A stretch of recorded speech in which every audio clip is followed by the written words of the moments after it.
بسم اللہ الرحمن الرحیم۔ السلام علیکم دوستو اللہ تعالیٰ نے اپنے کامل قدرت سے بے شمار مخلوقات کو پیدا کیا ہے، لیکن ان میں صرف 2 مخلوقات ایسی ہیں جن کو عبادت کا اختیار دیا ہے، ایک انسان اور دوسرے ہیں جنات۔ چونکہ جنات ہمیں نظر نہیں آتے، اس بنا پر بہت سے غلط عقائد سامنے آتے ہیں۔ جہاں کچھ سائنسی ذہن کے لوگ جنات کے وجود سے ہی انکار کر دیتے ہیں، تو وہیں کچھ ایسے بھی لوگ پائے جاتے ہیں جو کہ ان کو ہی سب کچھ اپنا مانتے ہیں۔ دوستو، قرآن و حدیث اس حوالے سے کیا کہتے ہیں، آج کی اس ویڈیو میں یہ جاننے کی ہم کوشش کریں گے۔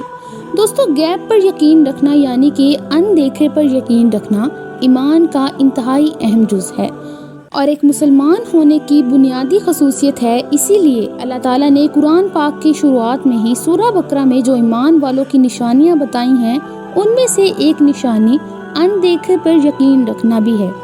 جیسا کہ سورہ بقرہ میں اللہ تعالیٰ ارشاد فرماتا ہے کہ یہ اللہ کی کتاب ہے، اس میں کوئی شک نہیں ہے کہ یہ ہدایت ہے ان پرہیزگار لوگوں کے لیے جو غیب پر ایمان لاتے ہیں اور جو نماز قائم کرتے ہیں اور جو رزق ہم نے ان کو دیا اس میں سے خرچ کرتے ہیں۔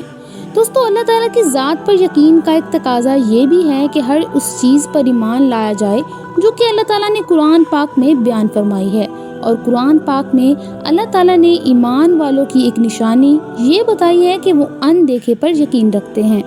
دوستو، ہم دیکھتے ہیں پر یقین میں بہت ساری چیزیں آتی ہیں۔ ہم دیکھیں پر یقین رکھنے کا سب سے پہلا تقاضا اللہ تعالیٰ پر یقین رکھنا ہے۔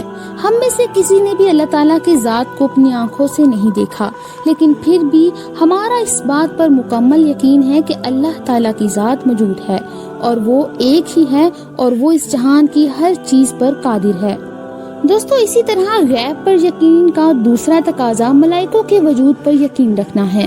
ہم ملائکوں کو دیکھ نہیں سکتے اور نہ ہی آج کی ماڈرن سائنس ملائکوں کے وجود کی تصدیق کرتی ہے، باوجود اس کے کہ آج کی دنیا سائنس کو کامل علم سمجھتی ہے۔ مسلمان پھر بھی ملائکوں کے وجود پر کامل ایمان رکھتے ہیں۔ اسی طرح ہم میں سے کسی نے قیامت کا دن اپنی آنکھوں سے نہیں دیکھا ہے، لیکن بحیثیت مسلمان ہم سب کا اس بات پر یقین ہے کہ ایک دن قیامت نے برپا ہونا ہے اور ہم سب نے اس دن اپنے اعمال کا حساب دینا ہے۔ قیامت کے دن پر یقین رکھنا بھی غیب یعنی کہ اندیکھے پر یقین رکھنے کا ایک تقاضا ہے۔ دوستو، بالکل اسی طرح اندیکھے پر یقین رکھنے کا بھی ایک تقاضا یہ بھی ہے کہ جنات کے وجود پر یقین رکھا جائے، جن کے بارے میں قرآن پاک میں ایک پوری سورت اتاری گئی ہے۔ دوستو، جن ایک عربی زبان کا لفظ ہے جس کا مطلب ہے چھپا ہوا یا آنکھوں کو نظر نہ آنے والا۔ جنات اللہ تعالیٰ کی بنائی ہوئی مختلف مخلوقوں میں سے ایک مخلوق ہے۔ جس طرح اللہ تعالیٰ نے انسانوں کو بنایا ہے، جانوروں کو بنایا ہے، پرندوں کو بنایا ہے، کیڑے مکوڑوں کو بنایا ہے، اسی طرح سے جنات بھی اللہ تعالیٰ کی بنائی ہوئی ایک مخلوق ہے۔ یہ ایک ایسی مخلوق ہے جو انسان کی آنکھوں سے پوری طرح چھپی ہوئی ہے، کیونکہ ان کی دنیا ہماری جسمانی دنیا سے مختلف ہے۔ ہم انسان اور جنات ایک ساتھ ہی رہتے ہیں، لیکن فرق صرف اتنا ہے کہ جنات کو اللہ تعالیٰ نے یہ ادراک دیا ہے کہ وہ انسانوں کو دیکھ سکیں، لیکن انسانوں کو یہ کمال نہیں ملا کہ وہ جنات کو دیکھ سکیں۔ ہاں، اگر جن کسی اور شکل میں ظاہر ہو تو پھر اسے دیکھا جا سکتا ہے، کیونکہ جنات انسانوں اور جانوروں کی شکل اختیار کرنے کی صلاحیت رکھتے ہیں۔ چنانچہ وہ سانپوں، بچھوؤں، اونٹوں، گھوڑوں، بکریوں اور پرندوں کی شکل میں بدلتے رہتے ہیں۔ اللہ تعالیٰ نے جنات کو مختلف روپ دھارنے کی صلاحیت اور غیر معمولی طاقت اور قوت سے نوازا ہے۔ دوستو، جنات حضرت آدم علیہ السلام کے پیدا ہونے سے پہلے ہی وجود رکھتے تھے۔